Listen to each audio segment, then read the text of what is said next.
Welcome back clean news. चलिए देखते हैं उत्तर प्रदेश की 25 फटाफट बड़ी खबरों को। इससे पहले आप यूपी के किस जिले से न्यूज को देख रहे हैं हमें कमेंट बॉक्स में जरूर बताइए।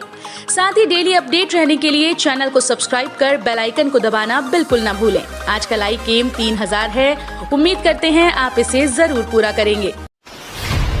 एक्शन में योगी सरकार, अब जबरन धर्म बदलवाने वालों पर लगेगा एनएसए, जब्त होगी प्रॉपर्टी। दिल्ली यूपी समेत कई जगहों पर करीब 1000 से ज्यादा लोगों का जबरन धर्मांतरण का खुलासा होने के बाद योगी सरकार अब सख्त हो गई है। सीएम योगी ने सख्त एक्शन लेते हुए जांच एजेंसीज को मामले की पूरी तह तक जाने का निर्देश जारी किया। सीएम योगी ने जांच एजेंसीज को निर्देश देते हुए कहा कि जो लोग भी जबरन धर्मांतरण के मामले में संलिप्त हैं, उनके खिलाफ गैंगस्टर एक्ट के तहत कार्रवाई की जाए। यात्रीगण कृपया ध्यान दें, रेलवे ने बढ़ाई कई ट्रेनों की फ्रीक्वेंसी, दिल्ली यूपी समेत इन राज्यों के यात्रियों को लाभ। भारतीय रेलवे लगातार अपने यात्रियों की सुविधा के लिए ट्रेन का संचालन शुरू कर रहा है। कोरोना के नए मामलों की कम होती संख्या के बीच रेलवे कई स्पेशल ट्रेन के फेरों में विस्तार कर रहा है। रेल मंत्री पीयूष गोयल ने ट्वीट करके जानकारी दी कि वर्तमान में चल रही ट्रेन की फ्रीक्वेंसी बढ़ाई जा रही है। रेलवे ने बताया कि डॉक्टर अम्बेडकर नगर से माता वैष्णो देवी, कटरा और अहमदाबाद से नई दिल्ली जाने वाली ट्रेन अब रोजाना अपनी सेवाएं देंगी। उत्तर प्रदेश खुलने वाले हैं स्कूल, बोर्ड ने मांगी पेरेंट्स की राय। उत्तर प्रदेश में स्कूल खुलने जा रहे हैं। कोरोना संक्रमण के मामलों में गिरावट के बाद योगी आदित्यनाथ की सरकार ने यह आदेश जारी किया। इसके मुताबिक राज्य के सभी प्राथमिक और उच्च प्राथमिक स्कूल 1 जुलाई 2021 से खोले जाएंगे। हालांकि सरकार ने साफ कहा कि फिलहाल सिर्फ शिक्षकों और अन्य कर्मचारियों के लिए स्कूल खोले जा रहे हैं। विद्यार्थियों को फिलहाल स्कूल जाने की जरूरत नहीं होगी। उनकी ऑनलाइन क्लासेस जारी रहेंगी। टीचर्स स्कूल से ही ऑनलाइन क्लास लेंगे। यूपी पीईटी 2021 के लिए आवेदन शुल्क जमा करने की तारीख 25 जून तक बढ़ी। उत्तर प्रदेश अधीनस्थ सेवा चयन आयोग ने पीईटी 2021 के लिए आवेदन फीस जमा करने की लास्ट डेट बढ़ा दी है। हालांकि पीईटी 2021 के लिए आवेदन करने की लास्ट डेट 21 जून 2021 थी। वहीं यूपी एसएसएससी की ओर से जारी नोटिफिकेशन के मुताबिक पीईटी परीक्षा 2021 के लिए आवेदन फीस जमा करने की आखिरी तारीख अब 25 जून 2021 है। अखिलेश ने योगी सरकार पर कोरोना से जान गंवाने वालों के आंकड़े छिपाने का लगाया आरोप। समाजवादी पार्टी अध्यक्ष अखिलेश यादव ने उत्तर प्रदेश की योगी सरकार पर कोरोना वायरस के संक्रमण से मारे गए लोगों का आंकड़ा छिपाने का बड़ा आरोप लगाया। अखिलेश ने दावा किया कि मृत्यु का आंकड़ा सरकार द्वारा दिए गए आंकड़ों से 43 गुना अधिक है। सपा अध्यक्ष अखिलेश यादव ने मंगलवार को ट्वीट में लिखा कि सूचना के अधिकार के तहत मिली जानकारी से ये भांडाफोड़ हुआ है कि 31 मार्च 2021 तक के कोरोना काल में 9 महीनों में उत्तर प्रदेश के 24 जिलों में मृत्यु का आंकड़ा सरकार द्वारा दिए गए आंकड़ों से 43 गुना अधिक है। यूपी के कैबिनेट मंत्री सिद्धार्थनाथ सिंह बोले, प्राकृतिक जलाशयों को जल संचय के लिए युद्ध स्तर पर करें तैयार। उत्तर प्रदेश के कैबिनेट मंत्री सिद्धार्थनाथ सिंह ने मानसून की तैयारियों को लेकर प्रयागराज में जनसंवाद किया। अधिकारियों को निर्देशित किया कि शहर पश्चिमी केनालों की साफ सफाई का कार्य 1 सप्ताह में पूरा करे। कॉलोनीज में जल भराव की स्थिति न होने पाए, इसके अतिरिक्त वाटर हार्वेस्टिंग और गाँव में प्राकृतिक जलाशयों को जल संचय के लिए युद्ध स्तर पर तैयार करे। 12.58 लाख के फ्लैट 5.5 लाख रुपए में 5000 रुपए से होगा रजिस्ट्रेशन। प्रदेश की राजधानी लखनऊ में सस्ते घर पाने का सपना जल्द पूरा होगा। केंद्र सरकार की लाइट हाउस परियोजना के तहत लखनऊ में दिसंबर 2021 में कम कीमत पर मकान मिलेंगे। इस योजना के मकानों को 100 दिनों में पूरा करने का लक्ष्य रखा गया है। जानकारी के मुताबिक 15 जुलाई से सस्ते मकानों के लिए आवेदन मांगे जाएंगे। ये मकान दुर्बल व मध्यम आय वर्ग के लोगों को दिए जाएंगे। काला नमक चावल के दीवाने थे महात्मा बुद्ध, अब फ्लिपकार्ट पर मिलेगा काला नमक, किसान होंगे मालामाल। यूपी सरकार की ओडीओपी योजना के तहत खत्म हो रहा काला नमक चावल देश दुनिया में दोबारा से मशहूर हो गया। सिद्धार्थनगर जिले का काला नमक चावल अब बिक्री के लिए फ्लिपकार्ट के ऑनलाइन प्लेटफॉर्म पर मिलेगा। फ्लिपकार्ट से बिक्री के लिए 250 किलो चावल की पहली खेप रवाना की गई। ये चावल सिंगापुर जाएगा। 17 फॉर्मूले पर तैयार होगा यूपी बोर्ड 10वीं और 12वीं का रिजल्ट, जाने कब तक आ सकता है रिजल्ट। कोरोना के कारण हाई स्कूल और इंटरमीडिएट की परीक्षा निरस्त होने के बाद 56 लाख छात्र छात्राओं के परिणाम का फॉर्मूला शासन ने रविवार को जारी कर दिया। उच्च स्तरीय समिति के सुझाव पर यूपी बोर्ड ने 17 तरह के फॉर्मूले तैयार कर शासन को प्रस्तुत किए, जिसे मंजूरी मिल गई है। इनमें 12वीं के 15 और 10वीं के लिए 2 फॉर्मूले शामिल हैं। अब डीएल के लिए नहीं देना पड़ेगा ड्राइविंग टेस्ट, बिना समय बर्बाद किए हुए पूरा होगा प्रोसेस। कुछ समय पहले तक ड्राइविंग लाइसेंस के लिए आवेदन करने की प्रक्रिया काफी जटिल थी और इसके लिए आपको कई बार आरटीओ के चक्कर काटने पड़ते थे। इसमें काफी वक्त और पैसा भी बर्बाद होता था और ड्राइविंग टेस्ट के लिए अपनी बारी आने के लिए आवेदनकर्ता को कई बार हफ्तों तक इंतजार करना पड़ता था। हालांकि अब इस प्रक्रिया को आसान बना दिया गया है। दरअसल रोड ट्रांसपोर्ट मंत्रालय की तरफ से ड्राइविंग लाइसेंस बनवाने के लिए नए नियम को नोटिफाई किया गया है। इसके मुताबिक डीएल के लिए आवेदन करने वाले लोगों को अब ड्राइविंग ट्रेनिंग स्कूल में रजिस्ट्रेशन करवाना पड़ेगा और यहाँ पर ड्राइविंग टेस्ट पास करने के बाद आपको ड्राइविंग लाइसेंस जारी कर दिया जाएगा। रोजगार पर अब भी हावी है कोरोना। देश में फिर बढ़ी बेरोजगारी दर। देश में बेरोजगारी दर में एक बार फिर बढ़ोतरी दर्ज की गई। 20 जून को खत्म हुए सप्ताह के दौरान देश में बेरोजगारी दर 9.35% पर पहुंच गई, जबकि पिछले हफ्ते ये 8.7% थी। वहीं जून के पहले सप्ताह के 13.62% के मुकाबले ये काफी कम है। बता दें कि देश में 23 मई को बेरोजगारी दर 14.73% के रिकॉर्ड स्तर पर पहुंच गई थी। पहली बार डिप्टी सीएम केशव के घर पहुंचे सीएम योगी, दोनों के बीच थी अनबन। उत्तर प्रदेश की सियासत से बड़ी खबर है। 4 साल में पहली बार राजधानी लखनऊ में डिप्टी सीएम केशव प्रसाद मौर्य के सरकारी आवास पर मुख्यमंत्री योगी आदित्यनाथ मिलने पहुंचे। दोनों के बीच बैठक हुई। इस दौरान संघ के बड़े पदाधिकारी और भाजपा नेता भी मौजूद रहे। बताया जाता है कि लंबे समय से दोनों के बीच सब कुछ ठीक नहीं चल रहा था। सरकारी विभागों में रिक्त पदों को भरने की तैयारी तेज। भर्ती आयोग व बोर्ड अध्यक्षों की क्लास लेंगे सीएम योगी आदित्यनाथ। कोरोना संक्रमण की दूसरी लहर के बाद उत्तर प्रदेश में अनलॉक होते ही विभिन्न सरकारी विभागों में भर्तियों को रफ्तार पकड़ाने की तैयारी है।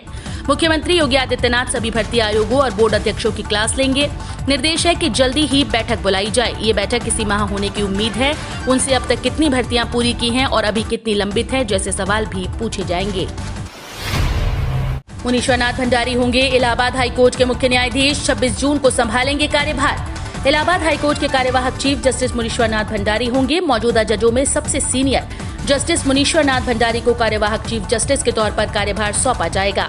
मंगलवार को सुप्रीम कोर्ट कोलेजियम ने इस बाबत अधिसूचना जारी की। मौजूदा चीफ जस्टिस संजय यादव ने 25 जून को सेवानिवृत्त हो रहे हैं। मौजूदा मुख्य न्यायाधीश संजय यादव का कार्यकाल सिर्फ 13 दिनों का ही था।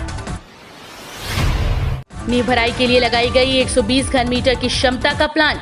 राम मंदिर निर्माण को लेकर चल रहे नींव भराई का कार्य अब और तेज गति से किया जाएगा, जिसके लिए 100 से 120 घन मीटर प्रति घंटा से कार्य करने वाला एक और engineering field material mixer machine की बैचिंग प्लांट को लगाया गया है और आज इस प्लांट को विधि विधान पूर्वक मंत्रोच्चारण से पूजन अर्चन के बाद प्रारंभ कर दिया गया। यूपी का सबसे बड़ा सरकारी स्मार्ट स्कूल वाराणसी में बनकर तैयार। सरकारी स्कूल का नाम सुनते ही आपके जहन में 2-3 कमरे, ब्लैक बोर्ड से पढ़ते बच्चे और कहीं टेबल मेज की जगह टाट पट्टी सामने आने लगती है। लेकिन पीएम नरेंद्र मोदी के संसदीय क्षेत्र वाराणसी में नगर निगम का एक ऐसा स्मार्ट स्कूल तैयार हुआ है जिसे देखकर आप भी हैरान हो जाएंगे। ये बुलंद इबारत है बनारस के शिक्षा मॉडल की, जिसकी चर्चा भाजपा अक्सर अपनी उपलब्धियों में करती है। खुद पीएम मोदी बनारस के शिक्षा मॉडल की तारीफ कर चुके हैं। सियासत और विवाद छोड़कर आम लोगों तक पहुंचाया जाए कोविड-19 टीकाकरण का फायदा। बहुजन समाज पार्टी अध्यक्ष मायावती ने कोविड-19 टीकाकरण को लेकर राजनीति और बहस मुबाहिसे को खत्म करके इसका फायदा आम लोगों तक पहुंचाने का चौतरफा प्रयास करने की जरूरत बताई। मायावती ने मंगलवार को सिलसिलेवार ट्वीट में कहा कि देश में कोरोना टीके के निर्माण व उसके बाद टीकाकरण आदि को लेकर विवाद, राजनीति, आरोप प्रत्यारोप आदि अब काफी हो चुका, जिसका दुष्परिणाम यहाँ की जनता को भुगतना पड़ रहा है। यूपी में क्या है आबादी का गणित? प्रदेश में कितना जरूरी है जनसंख्या नियंत्रण? उत्तर प्रदेश में जनसंख्या नियंत्रण कानून बनाने की तैयारी हो रही है, जिसके मुताबिक अब 2 से अधिक बच्चों के माता पिता को आने वाले वक्त में सरकारी सुविधाओं और सब्सिडी से हाथ धोना पड़ेगा। बीजेपी इसे देश हित में जरूरी फैसला बता रही है तो समाजवादी पार्टी इसे चुनावी स्टंट करार दे रही है। बता दें कि उत्तर प्रदेश की जनसंख्या अभी लगभग 24 करोड़ है। दुनिया भर के 200 से अधिक देशों में सिर्फ 4 देश ऐसे हैं जहां उत्तर प्रदेश से ज्यादा जनसंख्या है। ये देश हैं चीन, अमेरिका, इंडोनेशिया और चौथा देश भारत है। बीजेपी आरएसएस की सोच बिल्कुल साफ। अगर देश जीतना है तो जरूरी है उत्तर प्रदेश में कमल का खिलना। देश अगर जीतना है तो उत्तर प्रदेश जरूरी है। बीजेपी और संघ की ये सोच बिल्कुल स्पष्ट है। बल्कि इसे यूं कहें कि मौजूदा हालात में उत्तर प्रदेश हारना बीजेपी सहन नहीं कर सकती। बात सिर्फ 2022 की नहीं बल्कि 2024 की भी है। नरेंद्र मोदी के पीएम बनने के 7 सालों में इस तरह से बैठकों का दौर शायद ही कभी चला हो जैसा फिलहाल चल रहा है।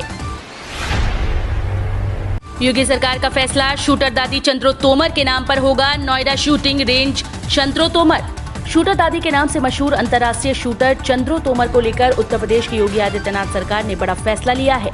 योगी सरकार ने नोएडा स्थित शूटिंग रेंज का नाम बदलकर अब चंद्रो तोमर के नाम पर रखे जाने का ऐलान किया। मुख्यमंत्री योगी आदित्यनाथ ने आज मंगलवार को इस संबंध में निर्देश दिया। नोएडा स्थित शूटिंग रेंज अब चंद्रो तोमर के नाम से जाना जाएगा।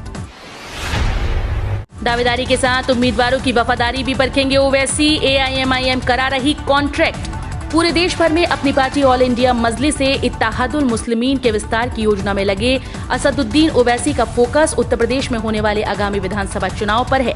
वो अगले साल फरवरी में होने वाले चुनाव में 100 सीट्स पर चुनाव लड़ सकते हैं। यूपी में अगले साल होने वाले विधानसभा चुनाव के लिए असदुद्दीन ओवैसी अभी से तैयारी करने लगे हैं। इसके लिए बाकायदा एआईएमआईएम ने अपनी तरफ से एमएलए कैंडिडेट आवेदन पत्र भी जारी कर दिया है। टेक्सटाइल सेक्टर में तेज हुई यूपी की रफ्तार। 4 साल में कई उद्योगपतियों ने किया निवेश। उत्तर प्रदेश सरकार की इन्वेस्टर फ्रेंडली नीतियां टेक्सटाइल इंडस्ट्री के बड़े कारोबारियों को भा रही हैं। बीते 4 वर्षों में देश के बड़े बड़े उद्योगपतियों का इस सेक्टर में 8,715.16 करोड़ रुपए का निवेश करना यही दर्शाता है। इस निवेश से राज्य में 66 टेक्सटाइल फैक्ट्री लगाने की कार्यवाही चल रही है। इन 66 टेक्सटाइल फैक्ट्रीज में 5,25,087 लोगों को रोजगार मिलेगा। राकेश टिकैत ने किसानों का किया आह्वान, सरकार मानेगी नहीं, इलाज करना पड़ेगा, ट्रैक्टर्स के साथ रखो तैयारी। कृषि कानूनों के विरोध में दिल्ली की सीमाओं पर किसानों का आंदोलन जारी है। इस बीच सरकार के रवैये को देखते हुए भारतीय किसान यूनियन के नेता राकेश टिकैत ने एक बार फिर सरकार को सख्त लहजे में चेतावनी दी डाली। उन्होंने ट्वीट करते हुए कहा कि सरकार मानने वाली नहीं है, इलाज तो करना पड़ेगा, ट्रैक्टर्स के साथ अपनी तैयारी रखो। यूपी में पहली बार सभी ग्राम प्रधानों को मिलेगा अपना पंचायत भवन, जानिए डिटेल्स। पंचायत भवन में एक बैठक हॉल, 2 कार्यालय कक्ष, कर्मी आवास, बरामदा व शौचालय का निर्माण कराया गया है। पंचायत भवनों में कार्यालय, ग्राम प्रधान के पदाधिकारियों की बैठकें, किसानों और ग्राम प्रधान के बीच संवाद आदि सहजता से हो सकेगा। उत्तर प्रदेश में पहली बार लगभग सभी ग्राम पंचायतों में ग्राम प्रधानों और किसानों को उनका अपना पंचायत भवन मिलने जा रहा है। वहीं बात करें आज की आखिरी खबर कोरोना अपडेट पर, तो यूपी में पिछले 24 घंटों में कोरोना के 255 नए केस, 16 जिलों में एक भी केस नहीं। उत्तर प्रदेश में आज कोरोना वायरस के 255 मामले सामने आए, वहीं 16 जिले कोरोना मुक्त हो गए।